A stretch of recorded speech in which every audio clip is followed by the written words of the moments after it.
Il y a beaucoup de producteurs qui démarrent aujourd'hui et qui pensent qu'il leur faut absolument le meilleur matériel possible pour créer quelque chose d'unique et de mémorable. Et donc, ils passent parfois des mois, voire des années à rêver d'un home studio parfait avec les derniers plugins à la mode et le matériel le plus sophistiqué. Alors qu'en réalité, certains des plus grands classiques de l'histoire de la musique ont été créés avec un matériel rudimentaire. L'histoire de Reza et de la production de l'album 36 Chamber de Wu-Tang Clan en est l'exemple parfait. Tout a commencé quand Reza n'avait que 11 ans. À l'époque, son setup, il était d'une simplicité extrême.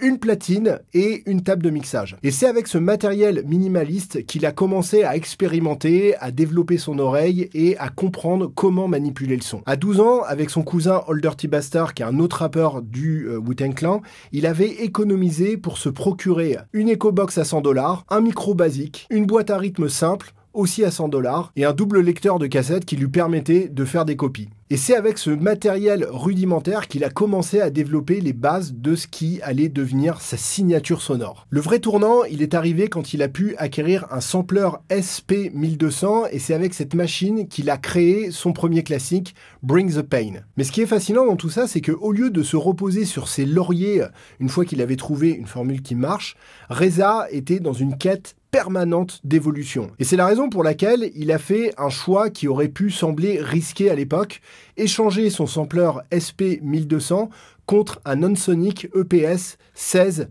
keyboard. Et ce changement, il lui a permis de révolutionner la production hip-hop de son époque. Alors que la plupart des producteurs se contentaient de boucles d'une mesure, lui, il a commencé à utiliser des boucles de 2 à 4 mesures. Ça peut sembler être un petit détail technique aujourd'hui, mais c'était en réalité révolutionnaire. Ça lui permettait de créer des ambiances beaucoup plus riches et complexes que ce qu'on entendait à l'époque. Et c'est comme ça qu'il a développé un style de production complètement unique, brut, sombre et confrontationnel. Au lieu d'essayer de créer quelque chose de propre et de poli comme on l'entendait sur la côte ouest avec Dr. Dre et le G-Funk, Reza, il est allé dans une direction complètement opposée. Il mélangeait des samples de films de kung-fu avec des ambiances sonores menaçantes et minimalistes, créant un univers sonore qui n'avait jamais existé avant lui. Ces morceaux, ils étaient denses, claustrophobe, avec plusieurs M6 qui se battaient pour l'espace sonore. C'était une approche qui était complètement opposée à ce que faisaient les autres producteurs de l'époque. On peut prendre par exemple l'exemple de Cream, qui est devenu l'un des plus grands classiques du hip-hop, aujourd'hui encore.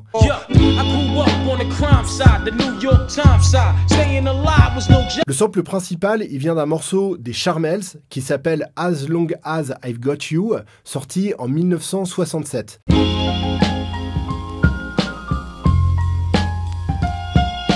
Mais Reza, il s'est pas contenté de prendre ce sample et de construire tout le morceau autour. Il a utilisé également 3 autres samples, d'ailleurs qu'il n'a jamais révélés, pour compléter sa création. Et ce qu'il faut savoir également, c'est que le morceau, il a connu plusieurs versions avant d'atteindre sa forme finale sur l'album. D'ailleurs, le hook de Method Man n'a été ajouté qu'en toute dernière phase d'enregistrement.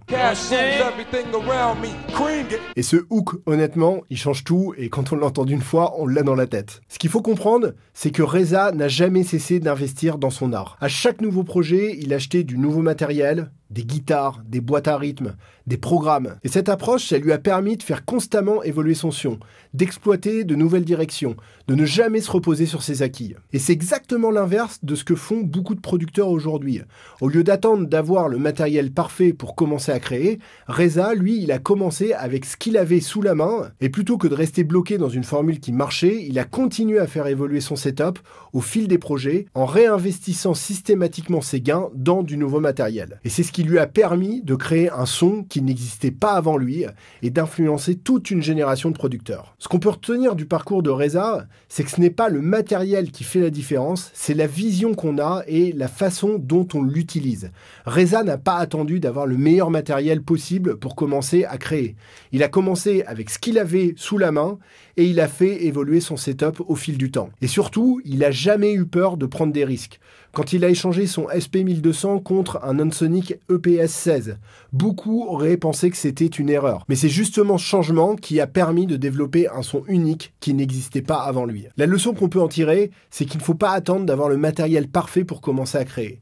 Il faut commencer avec ce qu'on a sous la main et faire évoluer son setup au fil du temps. C'est comme ça qu'on développe sa propre signature sonore et qu'on arrive à créer quelque chose d'unique. Si Reza avait attendu d'avoir le meilleur matériel possible avant de commencer à créer, le Wu-Tang Clan n'aurait peut-être jamais existé.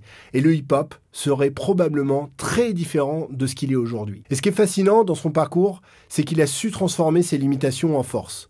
Au lieu de se plaindre de ne pas avoir le meilleur matériel possible, il a utilisé les contraintes de son setup rudimentaire pour développer un son unique. Le fait d'avoir commencé avec une simple platine et une table de mixage l'a forcé à être créatif, à trouver des solutions innovantes pour créer des sons qu'il avait en tête. Et même quand il a commencé à avoir accès à du matériel plus sophistiqué, il a gardé cette approche minimaliste et brute qui était devenue sa signature. C'est ce qui fait que, même aujourd'hui, plus de 25 ans après la sortie de 36 Chambers, le Wu-Tang Clan reste unique et inimitable. Parce que ce son, il est pas né d'une technologie particulière ou d'un matériel spécifique. Il est né d'une vision, d'une approche créative qui transcendait les limitations techniques. C'est une leçon qui est super importante pour tous les producteurs qui démarrent aujourd'hui. Ce n'est pas le matériel qui fait la différence, c'est la vision qu'on a et la façon dont on l'utilise. On peut avoir le meilleur matériel du monde et ne rien créer d'intéressant et avoir un setup minimaliste et créer quelque chose qui marquera l'histoire de la musique à tout jamais. Ce que je veux vous montrer dans cette vidéo, c'est que l'exemple de Reza, il nous montre qu'il faut mieux commencer avec ce qu'on a sous la main et faire évoluer son setup au fil du temps, plutôt que d'attendre d'avoir le matériel parfait pour commencer à créer. C'est en commençant avec ce qu'on a et en poussant les limites de notre matériel au maximum qu'on développe vraiment notre créativité. Et c'est comme ça qu'on arrive à créer quelque chose d'unique qui nous appartient vraiment. Si l'histoire du Wu-Tang nous apprend quelque chose, c'est bien ça, ce n'est pas le matériel qui fait la différence, c'est ce qu'on en fait. Reza, il aurait pu attendre d'avoir un studio d'enregistrement professionnel pour commencer à créer, il aurait pu se dire que son setup, il était rudimentaire et qu'il n'était pas suffisant pour créer quelque chose d'intéressant, mais au lieu de ça, il a utilisé les contraintes de son matériel comme une force, comme un moyen de développer un son unique qui n'existait pas avant lui. Et c'est une approche qui reste pertinente aujourd'hui. Plutôt que de courir après le dernier plugin à la mode ou le matériel le plus sophistiqué, il faut mieux se concentrer sur ce qu'on peut faire avec ce qu'on a sous la main. Parce que c'est comme ça qu'on développe vraiment notre créativité et qu'on arrive à créer quelque chose d'unique. L'histoire de Reza et du Wu-Tang nous montre que les plus grandes innovations ne viennent pas forcément du meilleur matériel, mais de la façon dont on l'utilise. C'est une leçon d'humilité et de créativité qui reste plus pertinente que jamais à l'ère du digital où il est facile de se perdre dans la course au matériel et aux plugins. Ce qui compte vraiment, ce n'est pas ce qu'on a entre les mains, mais ce qu'on en fait. Si tu as aimé cette vidéo, si elle t'a inspiré, si tu veux recevoir des conseils en production musicale, je t'invite à t'abonner à la chaîne YouTube. Je poste plusieurs fois par semaine des vidéos qui t'aideront vraiment à progresser. Je te dis à bientôt.